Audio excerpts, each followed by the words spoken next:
Good morning, everyone. So we're going to report the system development planning and life cycle. So these are the core objectives. Define system development planning and align IT resources with business plans. Ensure system compatibility. Define project authorization and control process. So this is the overview. System development and planning. This presentation outlines the structured process of designing and managing information system to align with organizational goals.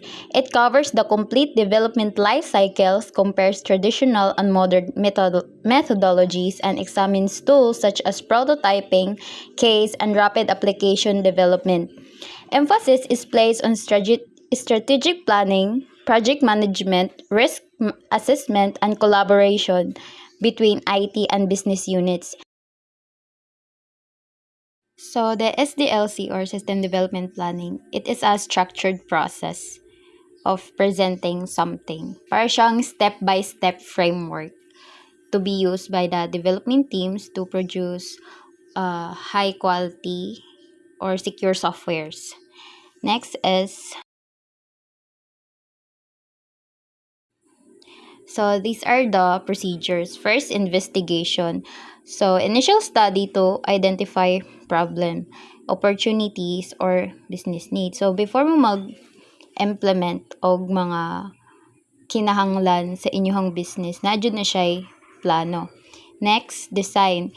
Creating detailed specification of how the system will look and function. Like for example, inyong team nag-create mo og blueprint or structure sa system. Kamo ang mag-decide like unsay layout ana para makita ra sa user unsaon yung pag-click, unsaon pag-organize sa data, and unsaon pud pag-function sa different parts sa system para ma-connect sila.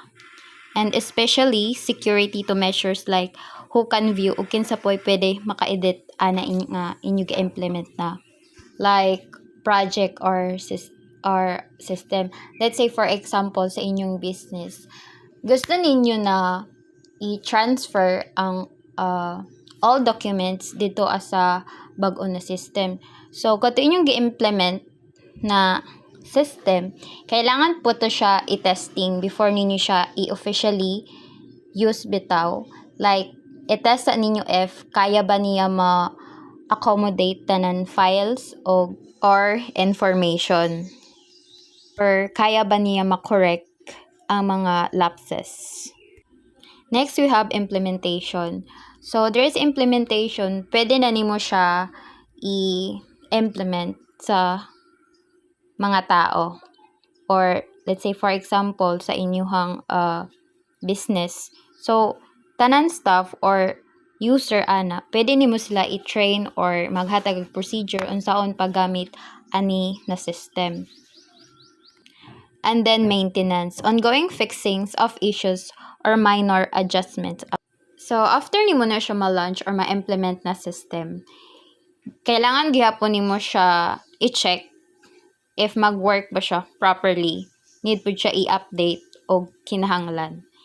And next, we have the retirement, phasing out and replacing the system when it is not longer useful or cost-effective to safely remove the outdated technology and migrate data or process to a new system. So, mo to siya.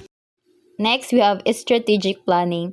Align IT plans with multi-year business strategy. Since nag-implement man mo ana nga project, kailangan dyan mo siya i-make sure na kanang technology or kanang nga system nga imong gi-implement karon pwede pa na nimo siya magamit in the incoming years para to support kumbaga the overall goals or growth para sa inyong company or business. Next, identify IT requirements and opportunity. So it's very important to find out what technology, unsa pod na tools, and at the same time system na kinahanglan, as well as to discover new ways nga kana nga technology nga inyong gigamit para ana nga system can help to improve the business operation. Next is to create baseline plan including IT and human resource. So you had to develop standard plan kibali to outlines not just sa technology na kinahanglan but also the people, ilang skills, ang roles nga required para ana nga system para mag-work siya successfully. Ganon. Next, we have the system architecture, high-level roadmap mapping business function to system. So, make sure na yung in-implement nyo na project, na jud siya, standard jud siya. Or, gamit jud siya sa inyong business. Shows relationship between different systems. Mapa old record like sa inyong employees or sa bago, kuan sila, compatible sila dito as a system. And it's also important to update it regularly, guide investments, decisions as well. And also, the priorities. Next is the architecture benefits. So, kini man jong system architecture, more siya overall design, structure of blueprint sa system. And it shows how everything was connected and organized, kumbaga. So, first we have the situation. You had to identify the needs or specific needs sa inyong business or sa inyong organization. Next, we have alignment. To make sure that the system nag-support siya or nag-match siya dito sa main goals or plano dito sa inyong business. And then, integration. Sa integration na part is, nag-allow siya na the different parts or the different system, nag-work din siya together to share data and also how it works effectively. Next, you have scalability. If kana ba nga system is, pwede ba na siya ma-expand or it works well para sa inyong company. Next is standardization. So, it should follow consistent rules, no?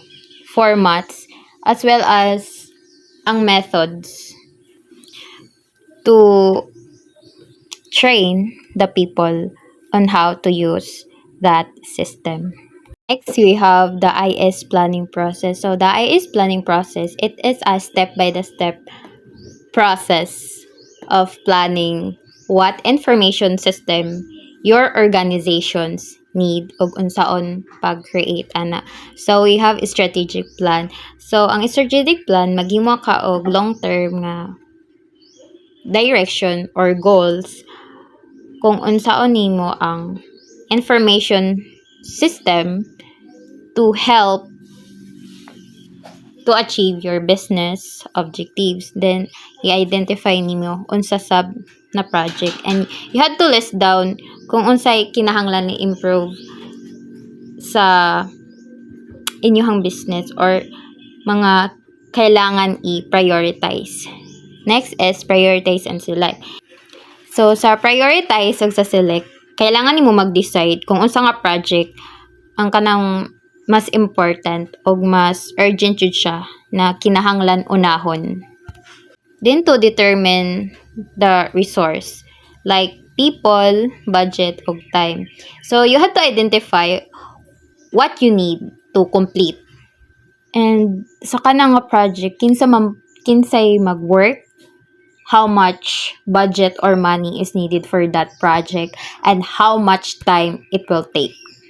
Next, we have create planning documents. So, it's very important to have this to list down or to write down the details, plano, and also decisions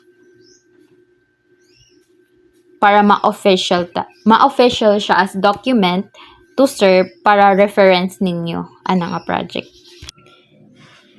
Next is development models.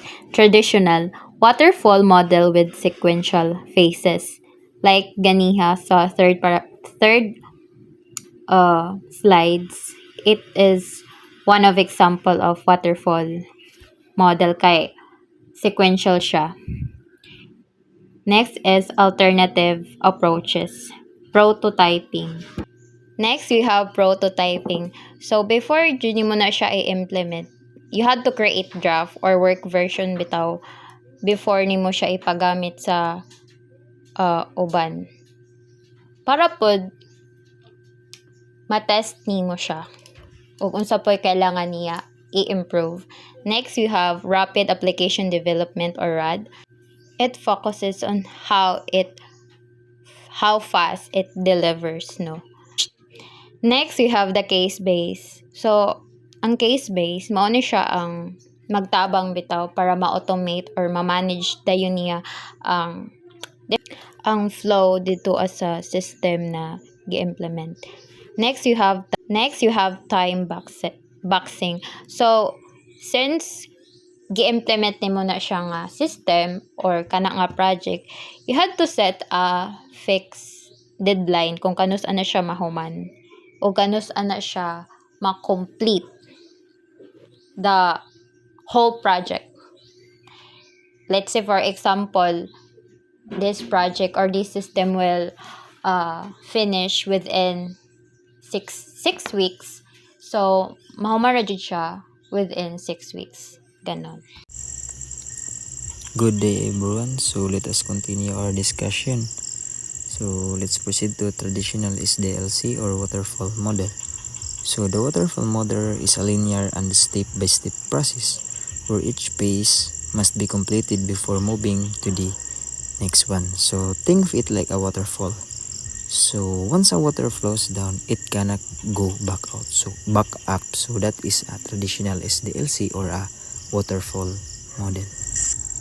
First, we have investigation. So, imagine lang nato na, like for example, katubitang sa enrollment system, katong school enrollment system which is sa online. So, first is the investigation. So, investigation is identify problems in manual enrollment.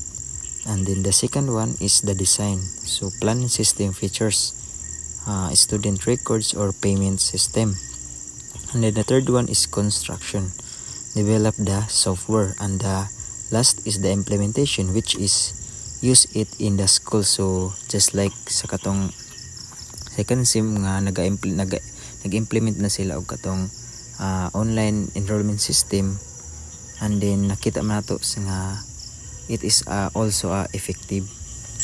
Then we have also traditional SDLC characteristics. So from 4 to 12 pieces. So many steps depending on the project, and then one phase completed before beginning the next phase. So no skipping or overlapping, and then emphasis on documentation and checkpoints.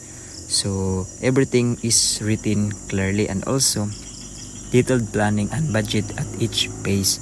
So budget and schedule are planned early. Like for example, in a government system, so everything must be documented before starting coding. And also sa katong example og nga pre-enrollment system, so before to siya gi-implement, so dapat like for example sa registrar is nag-encode na sila dito, like for example sa student background and how it kibali para makita dito kung unsa kibali siya nga ma-prepare daan. So that is detailed, and also its schedule are planned early as possible. This is why it is good for projects with clear and stable requirements. Next, we have is the LC example or the software development life cycle. So we have the investigation and then requirements. So sa investigation, we have a pre-investigation, which is a project proposal and recommendations. So before implementing that project is we have also a pre-investigation. So in short, it is also a proposal, and also it is a recommendation. So second is the investigation. So investigation, we have the investigation report, the analysis of alternatives, which is the analyze alternatives, and also cost and benefit analysis, and schedule, and also we have a recommendation. So unlike sa pre-investigation na it is a lang proposal lang, it is a recommendation. Sa investigation we have 5, which is katong investigation report.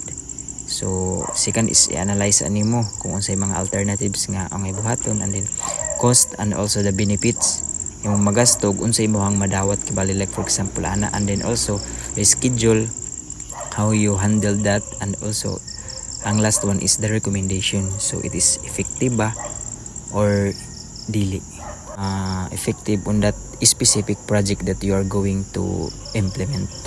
So like for example, should we build or buy software, or how much will it cost, and also how long will it take. So that is an investigation. You are investigating on that specific things that you are going to do. Next we have a requirements analysis. So first it is detailed system requirements, revised cost and benefit analysis, and also revised schedule.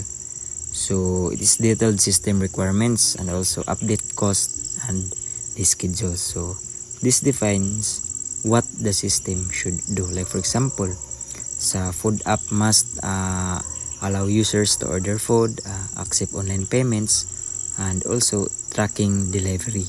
So that is the requirement analysis. So dapat detailed ang system, and also it is updated and scheduled. Next is the DLC, design to implementation. So first is the design. It has logical design, technical design, test plan, revised cost and benefits analysis, and also revised schedule.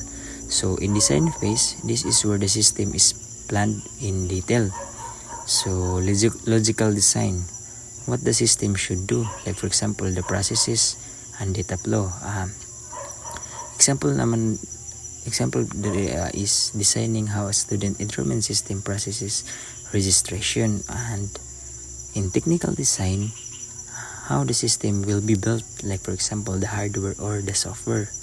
So example po dani is deciding to use a web app with a MySQL database. And the third is the test plans, so how the system will be tested. Example po dani is creating test cases, like for example login should reject the wrong password. So mo ng test plans. And also the revised cost and benefits, so updated budget and expected value. And then the last one is the revised schedule, so updated timeline. Example po dani is extending development from 3 months up to 5 months. Next is the construction and testing. So this is where the system is built and checked. So the system elements are actual coding and development. Example plan is the programmers create login and dashboard and also the database. So second one is the implementation plans. So how the system will be introduced. Like for example, plan to launch first in one department before full rolled out. So na 3 is the implementation. So this is when the system is put into real use. So una po na is contingency plans. So backup plans if something fails, like for example, if the system crashes, revert to manual encoding. Second one is end user training. So teaching user how to use the system, like for example, training the teachers like sa katong enrollment system na to use a grading system. So most commonly mo naman ang ginagamit ron sa mga teacher na i-encode lang dito ang mga grado or even your scores in exams, quizzes, and then makita na nimo how or pila imong grado in that whole semester kibali. And then the third is the maintenance plan. So how the system will be updated or going to fix. Example po dan is the monthly system updates and big fixes. Next is the operation plan. So daily system usage procedures. Like for example, the staff logs in daily to encode student data. So that is the operation plan.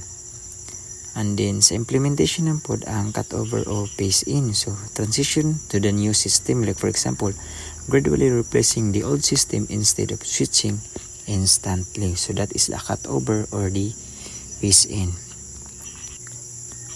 So let's proceed to the SDLC pros and cons. So let's first in pros. So first is good control, clear delivery variables and easy reviews. So when we say good control, it has clear steps make management easier, management easier. And then the clear deliverables is each phase has the outputs.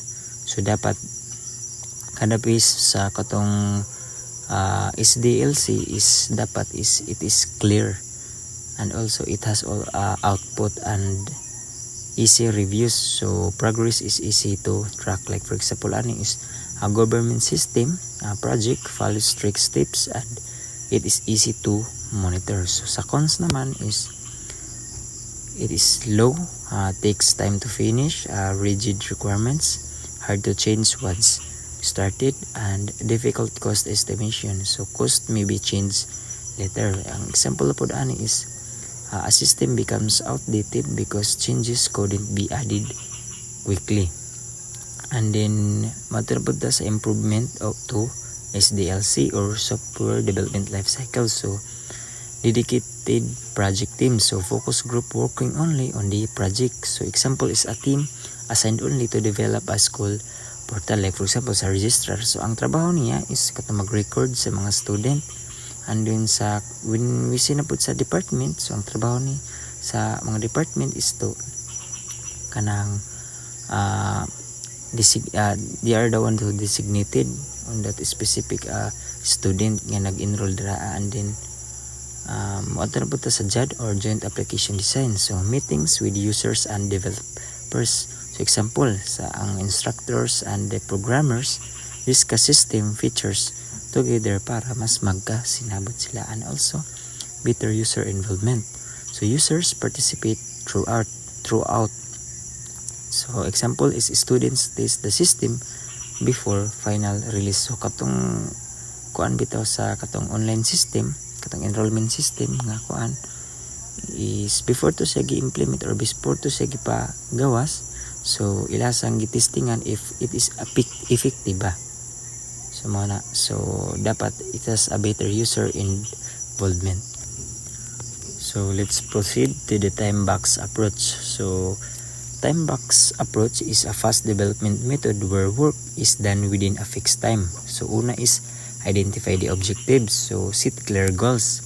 Kadua is create team, assign the members, and then set time, so fix deadline, so within 6 weeks, and then work quickly through phases, so sometimes done at the same time, and also use fast tools, speed up development.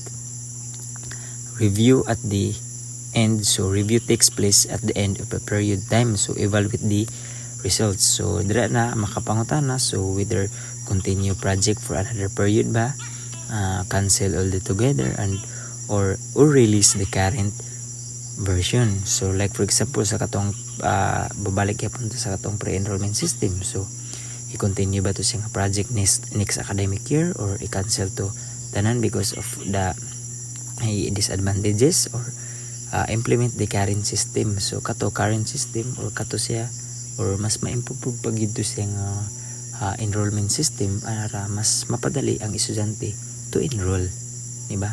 Kaya instead of face to face, so pwede na sa online. So let's proceed naman sa advantages of time box approach.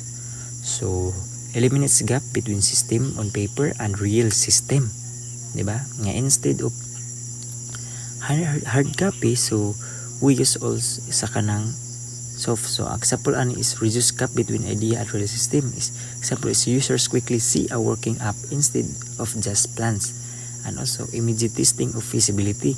So check early if a feature is possible, and then lower risk, so problems are found early before spending too much. And the last one is encourages developer productivity, so teams stay focused due to the deadlines. So kung na ay advantages, so na po ay disadvantages. So first is the longer commitment may be needed to get the results, so dapat takes strong discipline.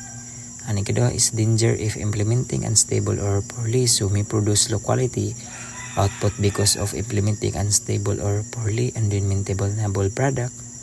And the last is without discipline to focus on objectives can be wasteful, so can be waste resources if not managed well.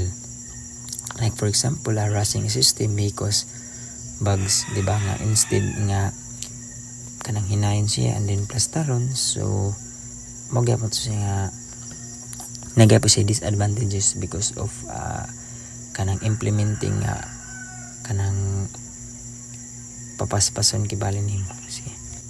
So let's proceed to the overview prototyping. So the aim is to quickly create something that shows how the system or a portion of it will work. So to quickly create a working model or prototype that shows how a system or part of it will be function. Allow hands-on interaction with system to test requirements and key design features. So it helps users and developers see and interact with the system early, and also allow testing of requirements and design features before full development. Ang example ani is di ka bala matong katong e-commerce. So before building a e-commerce website, developers can create a simple version where users can browse and items and simulate the checkout. And then the purpose of this is hands-on interaction. Users can try the system early, and requirement validation. So check if features meet users' needs. And an example for this is as sa school gyapon, na a school system prototype allow the teachers or instructor to try encoding grids to see if the interface is easy to use. And karon, as we all know na most of the instructors or teachers is manang ginagamit nila sa pagkuha sa grade sa usa ka estudyante. The problem is, how do you build something quickly? So use 4GL or fast development for performance, record later, and then reduce feature set or no editing of data. So with the use of 4GL, these tools allow fast development but performance may be weaker, and then often used for prototypes, then rewriting properly later. Like for example, using tools like low-code platforms. Example of this is drag and drop app builders. So as you familiar on that, to quickly create a working demo of a system. Kadua is reduce feature set. So focus only on important feature first. Ignore the advanced functions like editing all or full data processing para katong mga no editing data.